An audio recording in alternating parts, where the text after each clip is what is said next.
सिजावल में खबर है अवां ताईं पहुंचाया पिया। हीअ पुल ज़िले सिजावल के तालुके मीरपुर बठोरो यूसी दरिया खान सूबो दी लोरिया में मौजूद वनेल कपूर सिमन आले जीलानी माइनर की क्रॉसिंग पुल है जेका 2011 में आयल तेज़ बरसातने बोझ सबब टुटी तबाह थी चुकी है, जैसे करे सवी गोठ जन्मी फ़कीर जमाल दर्द हाजी वांडो रिंद उमर कुंभार इस्माइल आराई छतो रिंद सिद्दीक खोखर मोहम्मद मल्ला हाजी इस्माइल रिंद समेत ॿिया केतिराई नंढनि वॾनि ॻोठनि जो शहर ऐं मेन दरगाह आकील सां राब्तो कटियल आहे। इन्हनि खां पहिरियां बि केतिराई जनाज़ा पाणी जे अंदरि पार करणा पिया, जंहिंजे करे हितां जा माण्हू सख़्त मुश्किलातुनि खे मुंहुं ॾेई रहिया आहिनि।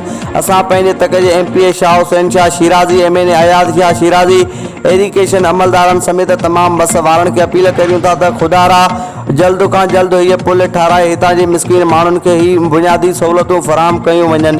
रिपोर्टर सागर दीदार अली कुंभार ATV न्यूज़ सिजावल।